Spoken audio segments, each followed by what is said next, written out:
Para mucha gente, la química orgánica es una auténtica pesadilla, ¿verdad? Parece que va de memorizar miles de reacciones, nombres imposibles y moléculas. Pero, ¿y si te dijera que hay una lógica oculta? Un sistema que nos permite predecir qué va a pasar en lugar de tener que empollarlo todo. Bueno, pues vamos a descubrir cómo se piensa de verdad como un químico orgánico. Esa es la pregunta del millón. Porque la química orgánica, en realidad, no es un catálogo de datos sueltos, para nada. Es más bien un gran puzzle predictivo. Todo, absolutamente todo, se basa en entender unas pocas reglas fundamentales sobre cómo se comportan las moléculas. Y a partir de ahí, se puede empezar a deducir todo lo demás. Vale, la primera idea, que es clave, es esta. Hay que pensar que las moléculas tienen personalidades. Sí, como lo oyes. Y al igual que ocurre con las personas, su personalidad viene determinada por su estructura, por cómo están montadas. Si logramos entender la estructura de una molécula, podemos empezar a predecir cómo se va a comportar.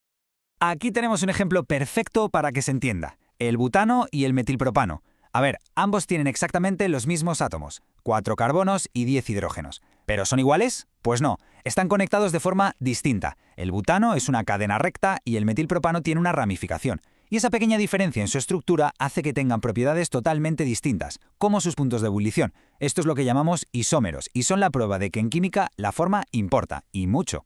Y dentro de esa estructura, ¿dónde nos fijamos? En los grupos funcionales. Son, por así decirlo, el corazón de la personalidad de la molécula.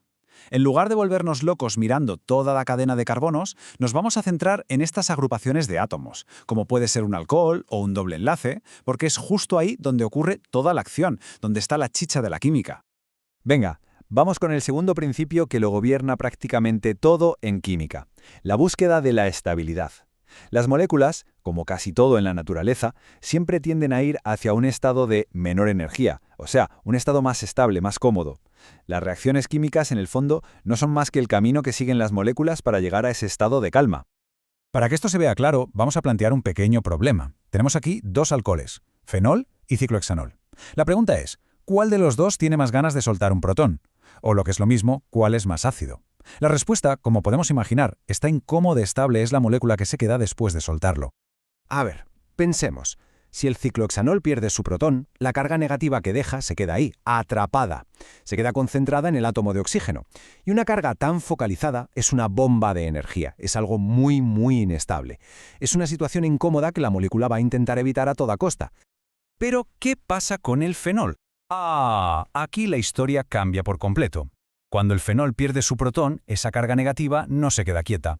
Gracias a los dobles enlaces que tiene el anillo, esa carga se puede repartir, se va moviendo por toda la molécula. Este fenómeno, que es importantísimo, se llama resonancia, y es como pasar una patata caliente de mano en mano para no quemarse. Estabiliza muchísimo.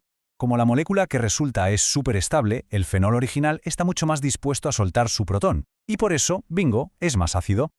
Así que, al final, la idea crucial es esta. Se puede predecir la acidez fijándonos en los factores que estabilizan una carga. La resonancia, como acabamos de ver, es uno de los más potentes. Pero hay más, como el efecto inductivo. Esto ocurre cuando átomos muy electronegativos, como el cloro, tiran de los electrones y ayudan a dispersar una carga negativa que esté cerca. Y ojo, que esta lógica de la estabilidad no solo funciona con cargas negativas, también se aplica, por supuesto, a las cargas positivas. Un ejemplo clave son los carbocationes. Son carbonos con carga positiva que aparecen como intermedios en muchas reacciones. Son muy inestables y reactivos, y entender su estabilidad es vital, porque dependiendo de qué carbocatión se forme, la reacción seguirá un camino u otro. Y aquí hay una regla de oro que hay que recordar. Un carbocatión terciario, es decir, uno que está unido a otros 3 carbonos, es el más estable de todos. Luego va el secundario y, por último, el menos estable es el primario. ¿Y por qué? Pues por un efecto que se llama hiperconjugación. Es como si los carbonos vecinos le echaran una mano, compartiendo un poco sus electrones para estabilizar esa carga positiva. Lógico, ¿no? Cuantos más apoyos, más estabilidad. Perfecto. Ya tenemos las piezas. Sabemos que las moléculas tienen personalidades y que siempre buscan la estabilidad. Con estas dos ideas en mente, ya podemos empezar a trazar el mapa de una reacción. Y este mapa tiene un nombre: mecanismo de reacción. Un mecanismo no es simplemente decir, esto reacciona y da esto otro. No. Es la historia completa, el cómo sucede todo, el paso a paso. Nos enseña con unas flechas curvas cómo se mueven los electrones para romper unos enlaces y formar otros nuevos. Y nos desvela todos los personajes intermedios, como los carbocationes, que aparecen por el camino. Miremos un mecanismo típico para que se entienda. Primer acto, tenemos un doble enlace que es una zona con muchos electrones, con carga negativa. Este ve algo positivo como un protón y ¡zas!, lo ataca. ¿Qué se forma? Pues nuestro amigo el carbocatión. Segundo acto, ahora entra en escena el ion bromuro, que tiene electrones de sobra y está deseando atacar a esa carga positiva. Y así se forma el producto final. Es una historia en 2 pasos. Bueno, pues ha llegado el momento de la verdad. Vamos a juntarlo todo: personalidad de las moléculas, búsqueda de la estabilidad y los mapas de reacción. Vamos a usar todo esto para resolver un último puzzle y predecir qué va a pasar en una reacción. El desafío es el siguiente. Tenemos este alqueno, que como se ve, no es simétrico. Si le añadimos ácido bromhídrico, el bromo podría terminar en un carbono o en el otro. Teóricamente son posibles 2 productos. La gran pregunta es, ¿cuál de los 2 se va a formar en la realidad? ¿Y cómo podemos saberlo sin tener que memorizarlo? Venga, vamos a seguir nuestro mapa de reacción. El primer paso ya lo conocemos: el doble enlace ataca al protón del ácido. Pero claro, como la molécula no es simétrica, esto puede pasar de 2 maneras. Si el protón se une a un carbono, se forma un carbocatión secundario. Si se une al otro, se forma uno terciario. Tenemos 2 caminos posibles. Y aquí, justo aquí, es donde todo encaja. ¿Recordamos la regla de oro de la estabilidad? El carbocatión terciario es mucho, pero que mucho más estable que el secundario, y la naturaleza, que es muy eficiente, casi siempre elige el camino de menor energía, el que pasa por el intermedio más estable. Así que está claro, ¿no? La reacción va a elegir formar preferentemente el carbocatión terciario.